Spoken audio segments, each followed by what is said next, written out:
back in the saddle like we never left. We had to take a little break to get some more understanding and some education so I can be more full content and engage you guys more. But the time off was great. Had a good time at the podcast festival in Atlanta, given by Charlamagne the God and Just Hilarious. But we are back at the table with drinks in the hand and shades. Today, I got my backbone, my girl, Alicia Patton.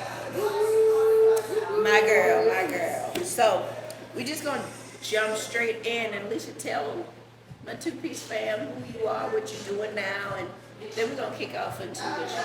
All right, so Alicia Patton, owner and broker in charge of Patton Real Estate Professionals. Been a licensed real estate broker in the North Carolina and South Carolina area since 2007, helping people accomplish their real estate goals. Which she tricked me How did I trick you? into home ownership. Hot tip, please. Okay, all right, so check it. Boom. You know when they say check it, boom, it's gonna be a real good I'm story, gonna get a right? check it, boom. Okay, so I met Alicia back in 2005. I was still in grad school, and I worked at a bank, and she was my manager, and she was doing her whole banking relationship banker thing. And fast forward, we both left the bank, and we became better friends and started hanging out. And I started telling her what I wanted to do within the next couple of years, and she was like, well, do it. And she was like, hey, I'm going to sit for my real estate exam, get her real estate license. I'm like, okay, I think I want to do this, but then I don't want to do it. I think, and I'm back and forth. So one Sunday, this chick says, let's go out and get something to eat, but I got to do this open house real quick. So just meet me at the open house, and then we can go get something after that. Little did I know she had already had the credit guy there, other people coming to visit the open house, but he was really there for me. And she got me pre-approved and all this stuff like that, all underhandedly. The guy asking me different kind of questions. And then 2 days later, she calls me and like, you got pre-approved and this is how much you got, so it's time for us to start looking for us. And so she tricked me. Well, I think it was more, I don't think I tricked you at all. Really? I think you were giving me lots of buying signs, lots of buying signals. As a real estate professional, it's my job to know what those are. Sure. But you also had a bad case of nerves, right? I did, because I'm like, I was not ready to be an adult. Uh-huh. I mean, home ownership is a big thing. It's a big investment. I didn't think I was ready to make that huge investment because that's a lot. That's a lot. And But how has it worked out out for you? How has it worked out? Listen, February 2023 marked 10 years that I've been in my own It's been home. 10 years already. 10 years.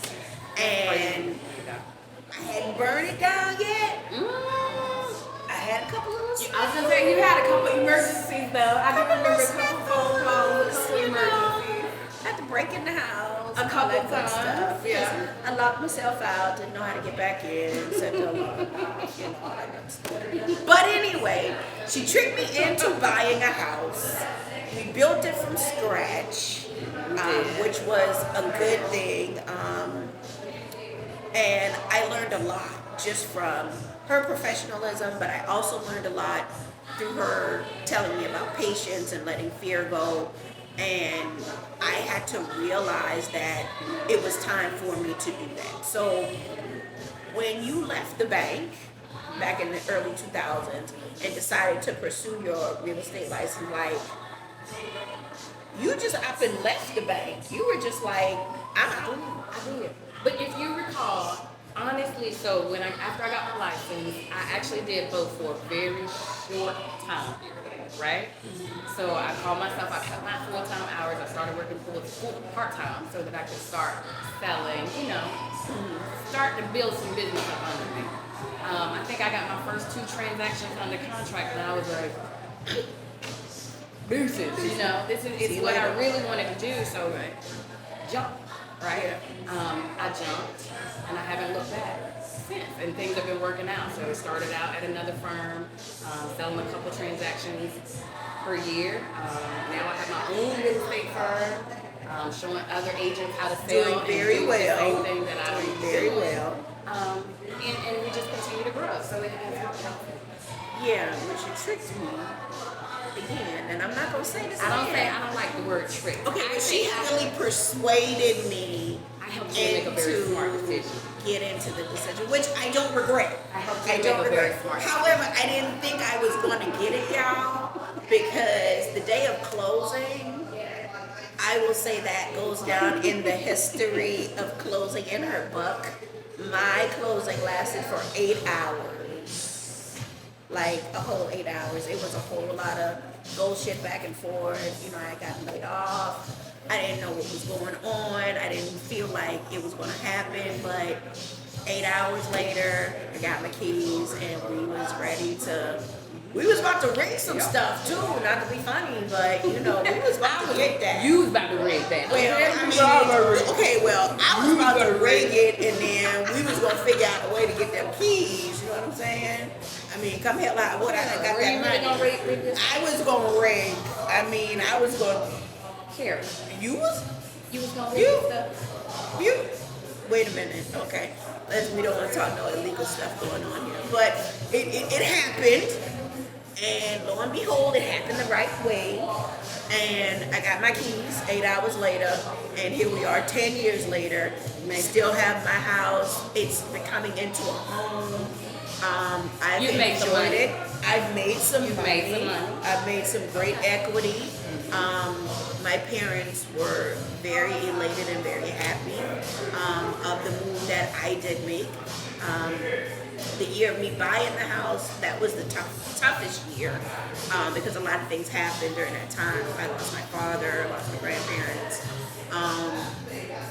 You know, I was still looking for a job technically, but then I ended up getting another job in the house. So I was able to kind of turn that storm into something good. So it was good. It was good. I remember that day. It was very, very interesting. Thank God you had the resources. Was able to pull some strings and make it happen. But yeah, I do remember that. She was the voice in my head. But let's talk about that voice in my head. The way you. Oh, let me tell you. Okay, so you know, let me tell you what I remember about the process. Okay. Okay, Kara. So everybody who knows, you can be a little over the top, a little dramatic at times. Yeah. So I remember you calling me at moments, different things, but you'd have your tantrum. You'd be having your moment, right? You'd be having your breakdown. Very true. Very true. And I remember telling you something like, Kara, I'm not gonna do this. I am, when it's time to jump up and down and fall on the floor and kick and scream, I promise I'll join you. But when you're doing this unnecessary stuff, I'm gonna stand over you and look at it was a fear. It was new to me. But do you remember us having that conversation? I do, because even one time I called her and I was like, I can't do this. I want to pull out. I want to just stop the contract. I'm not doing this. I'll live in an apartment forever. And she was like, get the fuck off my phone. And I was like, but you're my realtor. I hired you. But I know you didn't mean that. Yes, I did. I was over it. I could not deal with it no more. And I called her back and I was like, did you just make it? And she was like, yeah, and I'm about to do it again. Click. And I'm just like, but I was like, where's my friend in this process? And you're a realtor. And that's exactly what she did. And that's exactly what she did. And I will say she continues to do that to this day, because there are times I can get in my little rant moods, and she will be like, okay, I'm taking off my realtor hat and I'm putting on my friend hat, and I need you to get yourself together, and then vice versa. I remember I got a letter in the mail about escrow. Clearly, there were some times in the home buying process I was not paying attention because I was over it. And I got a check I guess it was for the overage of the escrow. And I was just like, man, they about to set me up. I'm about to go to jail for fraud if I cash this check. I don't know what the hell It's this your money. is. And I called her and I was like, is this real? Can I cash this check? It said I got this amount of money. It was it was a couple $1,000. But I'm saying, I'm just like, this fake. Nah, I ain't doing this. And she was like, it's your money. It's your money. You overpaid. They estimated how their first year taxes were going to be. So that's your money. And I'm like, nah. I sat on that check for a good 2 months because I was like, because if I cash this check, I'm going to jail. You mess around and let it be what you I'm call going it, to jail. stale dated. I thought I was going to jail. And you was going to have to come get me out.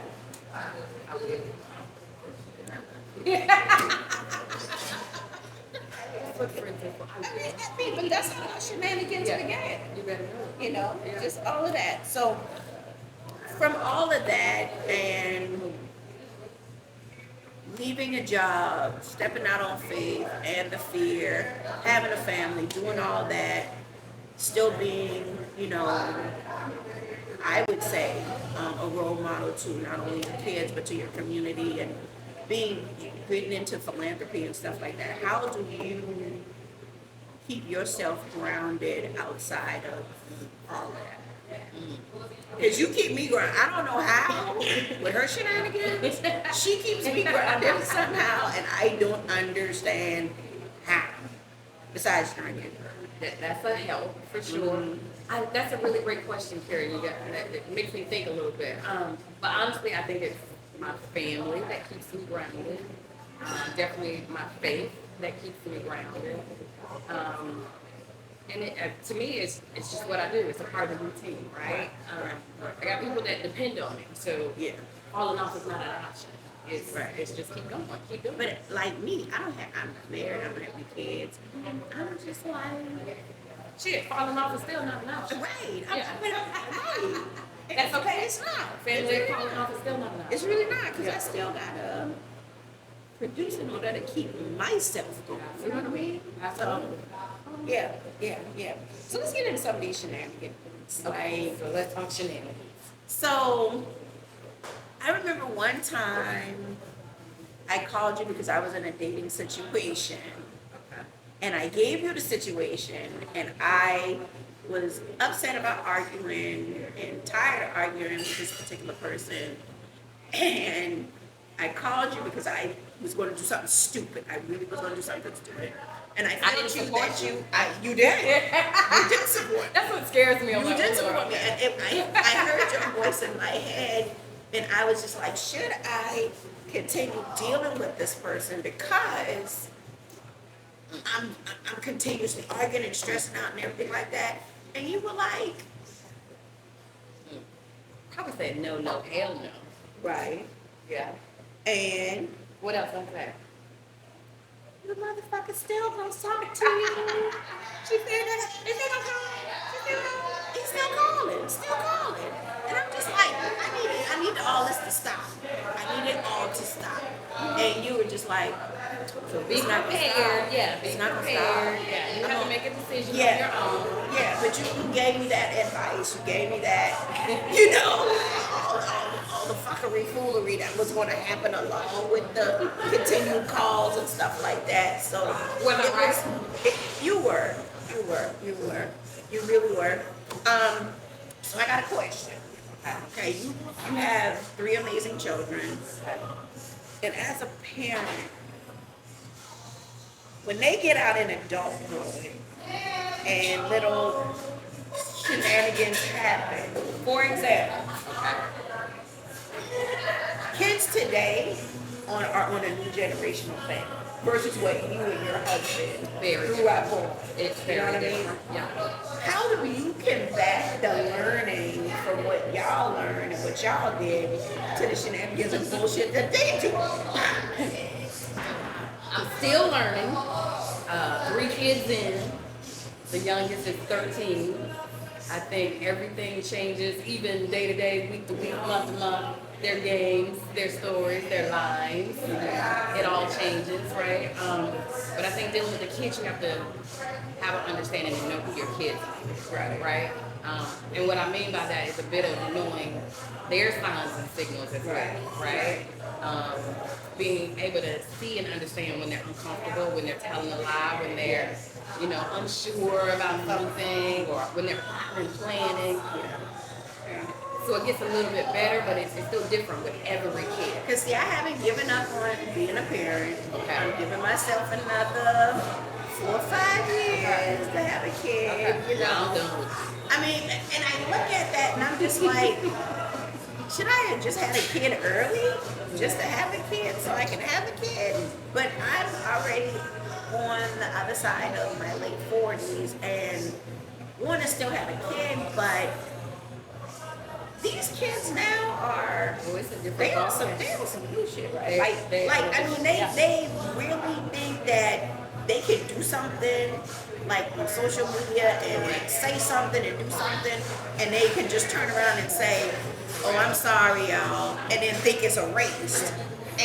But back in I the think day, it's a lack of if we understanding, did that, right? if we did that back in the day, and we showed our ass and everything like that, everybody in the community gonna beat our ass. Everybody on blast. Everybody's Everybody at the watching, church and you gonna know, or you're know. concerned that everybody's watching. Right, and then you Well, scared who's to gonna even tell go my mom home. first? Yeah. You scared to go home. So, Yeah. again, that in my mind, going back to buying the house, I was afraid, like, if I screw up, Right. I totally messed up. Right. You're dealing with somebody's life, but I don't think there is a perfect parent. Like, there's not a perfect anything, right? My goal is to do the best I can every single day. Right. Right? Well, I mean, you parented me sometimes when I had my little boo-boos crying in the middle of driving over to your I house. had practice here. I mean, hey. But yeah, no, I think it's just about, doing the best that you can. Giving them all that you got. And when you know that you've done that, what else can I do? Now, you also played a part when I got fired I played at a the part. bank. I got fired. Did I play a part? This was right. This was Was I before there? you. Yeah, I was there. was Did I give you a heads up? No. Give you a heads up? And she was my boss, y'all. So I'm trying to figure out, like, I think I gave you a how heads is I know. I was trying to figure out, like, how my friend didn't give me a heads up as my friend. I didn't tell you that lady was not tripping. manager. You told me. The people was coming tomorrow. You told me she was tripping. You didn't say they was gonna fire me. Like, she really set me up for the okie doke. And I'm like, how dare you? Yo, that was a shenanigan that. And then and you went into your office and closed the door while they fired me. Like, yeah, you did. Yeah, Oh, you but did. that's because, wait. Yeah, I you didn't go in did. there. If you recall, they called somebody else from corporate. With Miss David. With Miss. His name was David. Okay, but the other lady's name was Miss S. I ain't gonna say her name. I'm gonna say it, Susan. Susan. I thought it was Stacy. No, Susan, but it was Stacy Hernandez who decided that she wanted to fight me. So I remember them too, but I remember them calling somebody else from corporate to come in there with me. Yeah. They weren't gonna let me go in there. Listen, I'm the little teller supervisor. but still, You you want me to were say, my. let me in here. My friend didn't find But it's not even my friend. It was like you could have like sat in the office with me, even though you was always about to go down. Like, I'm sorry I let you down. this is what I'm talking Who about. has a friend sitting beside them when they get terminated? You could have. I mean, you really could have. I mean, like, I'm so sorry I let you down. through the years, our Have you friendship let that has. Yeah, I'm just saying, I'm just bringing it up just to put you on notice. Like, you ain't even give me no heads up like you were supposed to. I'm so sorry. But anyway, I know better now. oh, like we gonna ever work it together again. Like, that's really In retarded. the next situation, When is that gonna happen? I got you. When that gonna happen? we just giving you a So, I mean, no, but yeah, friend, whatever. So, like you've given me a lot of concrete information, like on life and how to deal with ups and downs, how to deal with, parents, how to deal with, struggles, things like that. But one thing that you did tell me to do was stay focused.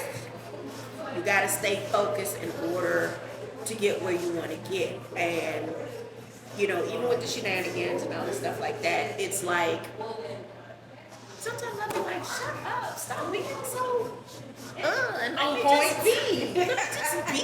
Like, let me just be. I am who I am. Yeah. Okay. I am. Okay. Okay. All right. We on a mission, Yeah, what's that mission? to take over the world.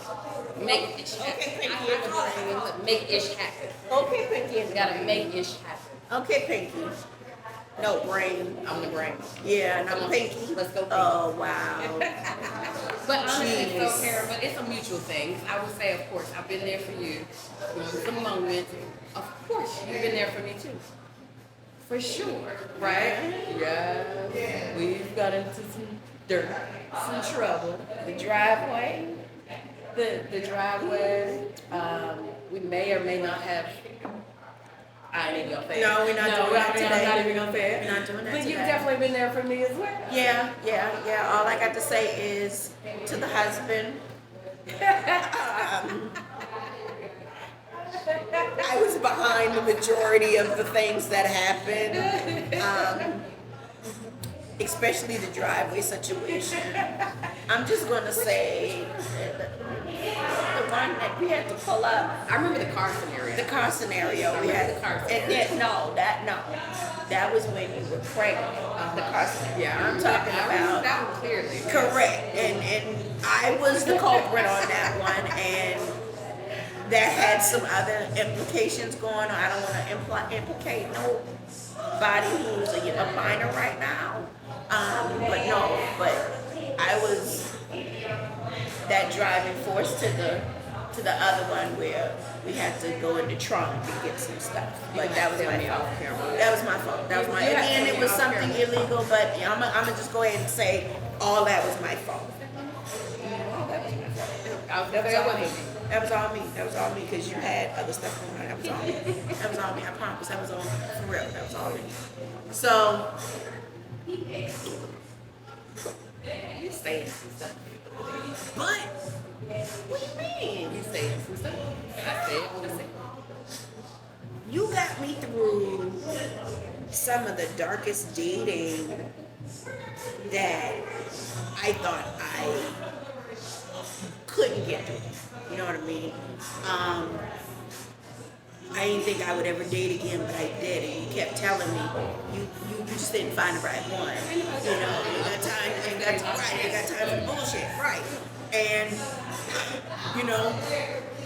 even when a certain person tracked you down and called you to find out where I was. That was some funniness. I mean, the fact How did they get my number? I don't know. I think they searched the internet and knew your name because, on my refrigerator, I have like maybe 3-4 magnets on her refrigerator. So her having the real estate, you can search for a person. So I think that's how you got found. That's how you got found. And then your number, so they just called you directly.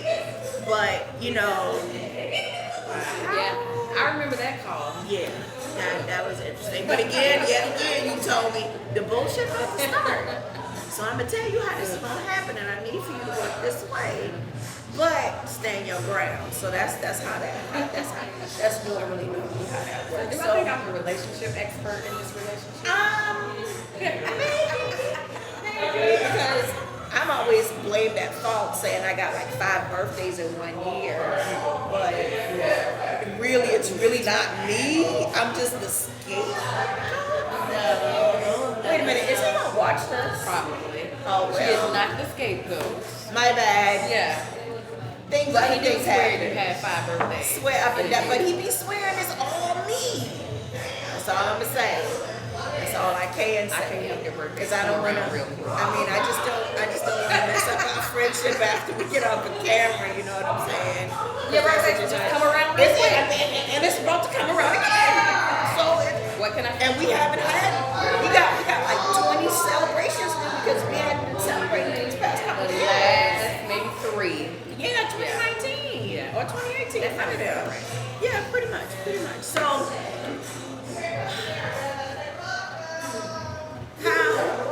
how like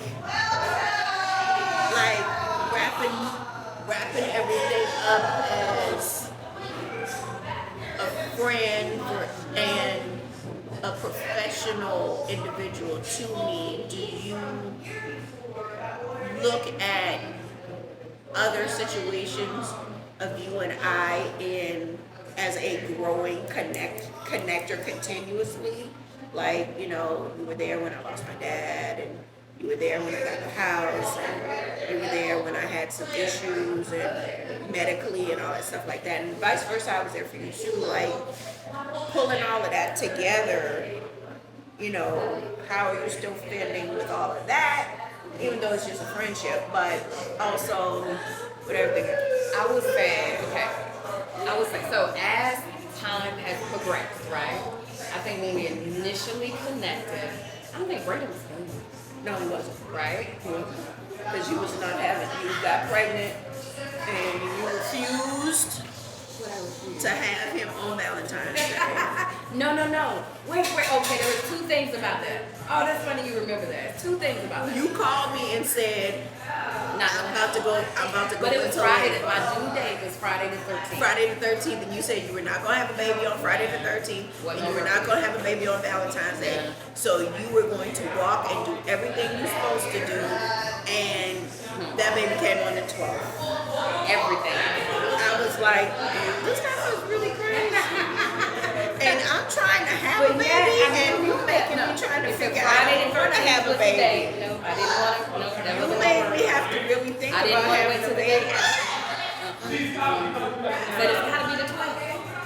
Well, and it was happy birthday, Brady, because your mama forced you out of there all the way. But no, to answer your question, I would just say having Braden, of course, it changed the dynamic of my house, right? You know, so now I'm starting over. I'm raising a kid. I'm raising a baby. So whereas we used to get up and go and hang out, you know, after work and do different things. Okay, so now I gotta go home. I got a baby I gotta tend to. Or as they were growing up, so now they got events and sports and food and And you also showed me about responsibilities too. You have to do it. But you have to put those things have into to do play, it. especially I have to get myself prepared mentally, spiritually, physically, if I want to go ahead and have this child and actually have that mindset to get where I want to be in different ways. So you showed me through everything that you did. So you got that going on, and then deciding to you know, start my own business, my own company, and start a whole new venture, real estate, get my license, all that. Girl, I've been all over the place. Everywhere. So